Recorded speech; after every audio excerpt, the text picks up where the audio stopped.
E se a Bíblia não for só um livro de histórias, mas também um mapa do tempo? Uma espécie de cronograma secreto para a história da humanidade?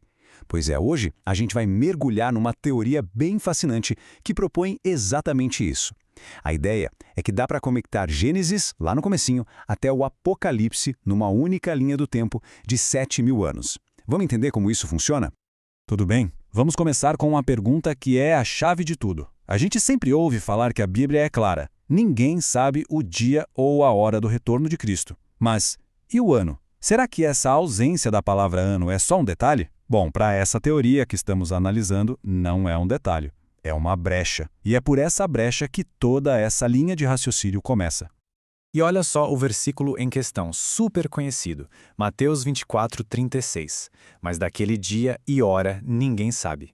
A ênfase é sempre em dia e hora, e o ano não está ali. Então, segundo essa interpretação, essa omissão não é por acaso. Pelo contrário, ela é vista como um convite para uma investigação mais a fundo, uma investigação cronológica. Ok, então para a gente conseguir acompanhar essa lógica, o primeiro passo é entender uma ideia central, a de que talvez o tempo, para Deus, não funcione do mesmo jeito que funciona para nós. Basicamente, a gente precisa pensar em dois tipos de tempo. De um lado tem o Cronos, que é o nosso tempo do dia a dia, sabe? O tempo do relógio, do calendário sequencial. Mas do outro lado existe o Kairos. Esse seria o tempo de Deus. Não é sobre quantidade, tipo horas ou dias, mas sobre qualidade, sobre o momento certo, o tempo oportuno. E o argumento aqui é que a profecia bíblica opera nesse tempo Kairos, não no nosso Cronos. E aí vem a grande chave, a peça que, segundo essa linha de pensamento, destrava tudo. É esse versículo de 2 Pedro. Para o Senhor, um dia é como 1000 anos, e 1000 anos como um dia. A proposta aqui é ousada. E se isso não for só uma poesia, uma metáfora? E se for uma fórmula matemática, uma espécie de conversor de tempo profético? Um dia divino igual a 1000 anos humanos. É essa a base de todo o cálculo que vem a seguir. Beleza, então vamos pegar essa fórmula, um dia igual a 1000 anos, e fazer uma coisa, aplicar ela lá no comecinho de tudo, nos dias da criação em Gênesis. O que acontece se a gente fizer isso? Bom, é exatamente aí que o quebra-cabeça começa a se montar. A ideia central aqui é que os 7 dias da criação não são só sobre como o mundo começou. Eles seriam, na verdade, um modelo, um blueprint profético para toda a história humana. Pensa comigo, 6 dias de trabalho e um dia de descanso. Transpondo isso para a fórmula, teríamos o quê? 6.000 anos de trabalho da humanidade, de história como a conhecemos, seguidos por um milênio, um sábado de 1000 anos de descanso divino. E como eles chegam nessa conta? Bom, a teoria basicamente pega a história bíblica e coloca em cima desse molde de 7 dias. O cálculo é até que bem direto. Eles contam mais ou menos 4.000 anos desde Adão até a vinda de Cristo. Isso corresponderia aos primeiros 4 dias divinos. Depois de Cristo até os nossos dias, temos mais ou menos 2.000 anos. Pronto, fechou mais 2 dias divinos. 4 mais 2, 6. E aí a gente chega nesse número, que é o coração da teoria, 6.000 anos. Se essa interpretação estiver correta, significa que 6 dos 7 dias proféticos já se passaram. A maior parte da jornada, segundo esse mapa, já teria ficado para trás.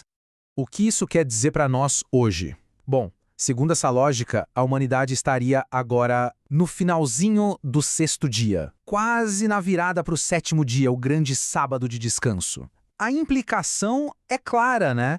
É uma sensação de iminência, de que uma transição muito grande estaria literalmente no horizonte. Ok, mas uma teoria dessas não pode se sustentar com uma única ideia, certo? Por isso, os defensores desse modelo vão buscar em outras partes da Bíblia o que eles chamam de corroboração.